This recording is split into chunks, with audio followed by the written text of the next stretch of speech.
Good morning, fourth grade online learners. Welcome to February 5th, 2021 with me, Mr. Monzo.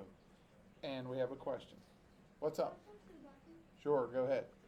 Okay, we're going to make this video. I do have my home room in here right now, and we're having a little session called Drop Everything and Read because everybody is done with their grammar tests. So we have a little bit extra time today, and then we're going to get to science. And the two fourth grade classes, a little bit restless today, so we waited to make the video until they moved along.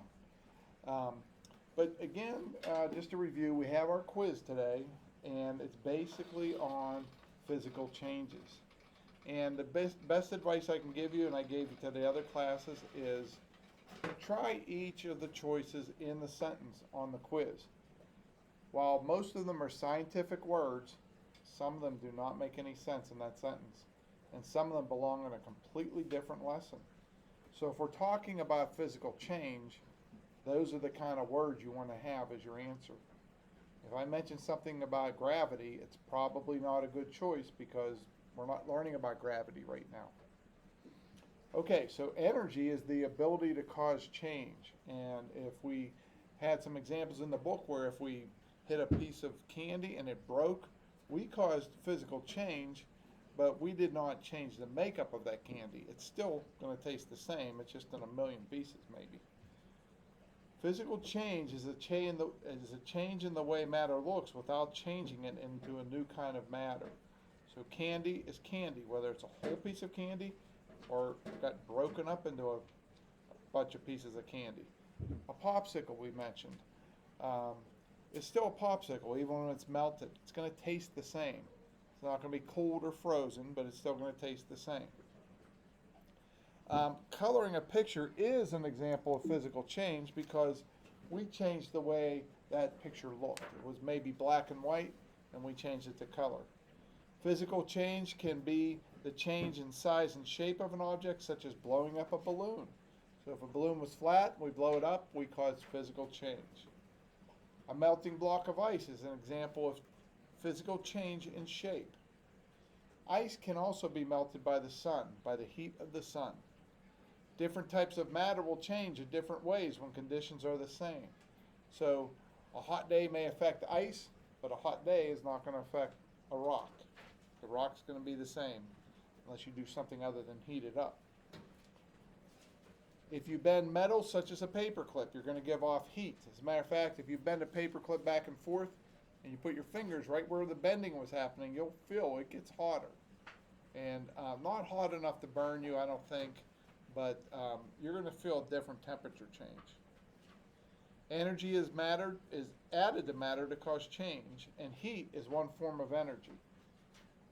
Changes in size, shape, and state of matter are three ways that physical change can take place. So that is our study guide. That is on Google Classroom. Make sure you look over it. Also make sure all three journal entries are done. I'm very proud of some people that are going beyond 3 sentences. They are putting the answers in their own words and sometimes writing 5 or more sentences. While 3 is the minimum, we say 5 should be your maximum, but if you're really enjoying that topic, write a little bit more. It's only doing you a favor. It's teaching you more about that topic if you're interested in it.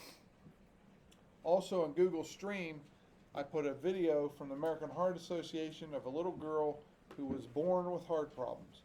And I will tell you, before you watch the video, it is sad. I will also tell you it has a happy ending. And I was a little nervous when the first time I watched this. I'm thinking, what's going to happen to this poor girl? Because she has so many health problems.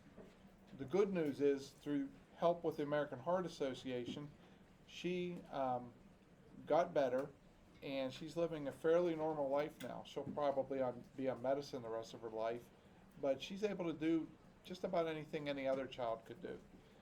So there is a happy ending. If you get a chance, watch that video. And like I tell my students, we do sponsor the Kids Heart Challenge in health class, which is part of science class. We look for donations, but we also understand that you're not always able to give donations, but the best thing you can give is your time to watch these videos and educate yourself on how can you keep your heart healthy. Maybe you weren't born with health problems, that as you go through life, it's important to exercise, eat correctly, and don't get stressed out, because stress can put a lot of damage on your body physically, including your heart. So you just want to live a happy, healthy life. And that's what we promote more than anything, more than fundraising. We want to say, hey, learn something from this Kids Heart Challenge, and make sure you exercise throughout your whole life. It's easier when you're younger, but if you get in a good habits now, you'll carry that throughout life, and you'll be healthy, and hopefully you'll have a healthy life and a healthy heart. Okay, fourth grade, that is it. Good luck on your quiz. Do your journal entries, and watch that video on Google Classroom under the stream section.